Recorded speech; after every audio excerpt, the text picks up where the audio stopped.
السلام عليكم ورحمة الله وبركاته. النهاردة معاكم بوصفة جديدة وجميلة جدا، واستعملت فيها حاجات كنت هرميها. شايفين ما شاء الله تبارك الله، شايفين جمالها.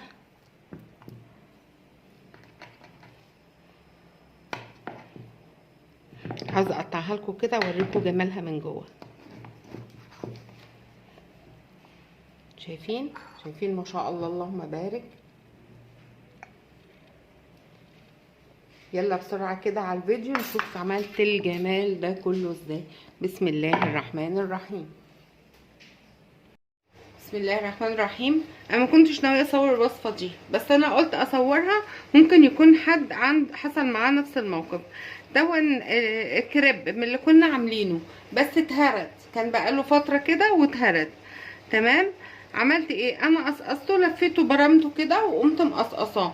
هحطه في اللي هعمله صينيه، هعمل له اعاده تدوير. انا عندي شويه من اللحمه المفرومه، ضفت عليهم شويه من الصلصه اللي انا ببقى مجهزاها ومجهزينها قبل كده مع بعض على القناه. اعمل كده طبقه كده خفيفه، هو لونه غامق لان انتوا زي ما انتوا عارفين انا بحب دايما استخدم الدقيق القمح الكامل. طبقه كده خفيفه.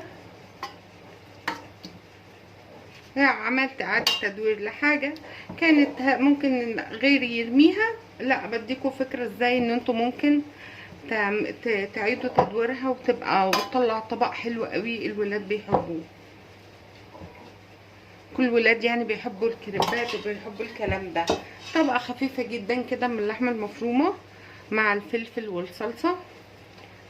حط تاني طبقه كده اهو.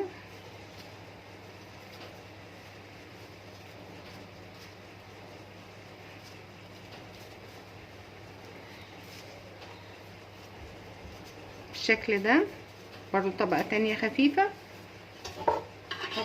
ما اخدتش حتى لحمه مفرومه كتير، يعني ده حاجه بسيطه جدا.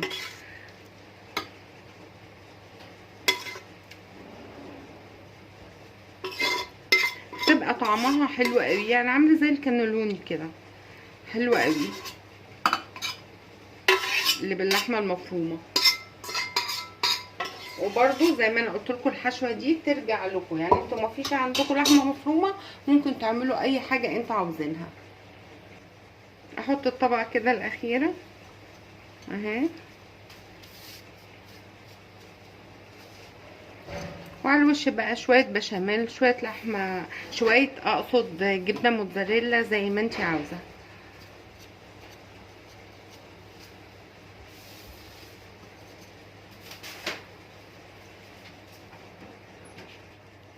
مع شويه بشاميل كده.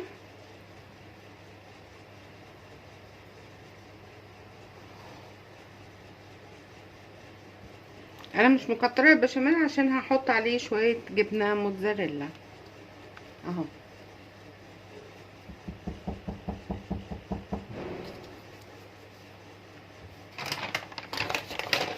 شويه بقى الجبنه الموتزاريلا دي بقى اللي هتظبط كل حاجه، يعني الولاد بيحبوا الحاجات دي قوي.